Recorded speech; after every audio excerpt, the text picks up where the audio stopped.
आजकल आप TV news के माध्यम से देख रहे होंगे और समाचार पत्रों के माध्यम से पढ़ रहे होंगे कि इमारत के ढहने की वजह से कई लोगों को अपनी जानें गंवानी पड़ी।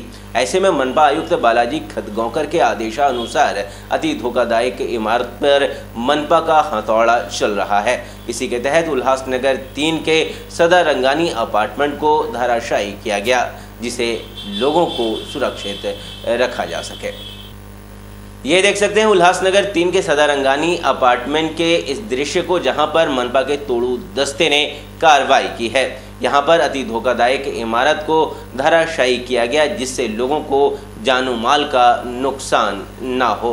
इसी तरीके से शहर में और भी अति धोखादायक इमारत को ज़मींदोज़ किया जाएगा, जिससे शहरवासियों को नुकसान का सामना ना हो और अपनी जानें गंवानी ना पड़े।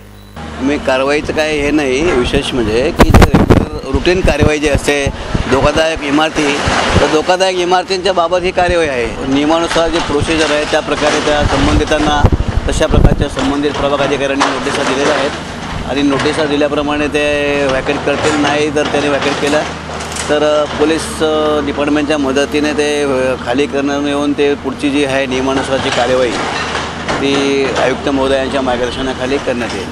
बिल्डिंगचं नाव काय? बिल्डिंगचं नाव आहे सदारंगानी अपार्टमेंट।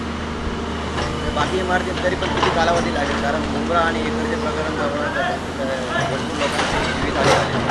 लवकरच होईल ते। जे जसं जसं आता मशिनरीचं तुम्ही बघितलेलं आहे, मशिनरी मागवलेली आहे आणि त्या प्रकारचं कार्यवाही देखील सुरुवात झालेली आहे। ते आपण प्रत्यक्ष पाहणी करत आहात आणि हे धोकादायक इमारतींना निष्कासित करण्याचं काम जे अति धोकादायक असेल त्यांना पहिला प्राधान्य दिलं जाईल आणि त्याप्रमाणे असं क्रमवारी त्या इमारती किंवा जे काही स्ट्रक्चर असेल आणि आपलं धोकादायक जे डिक्लेअर केलं आहे ते निष्कासित करण्यात येईल। के न्यूज़, आपका अपना न्यूज़।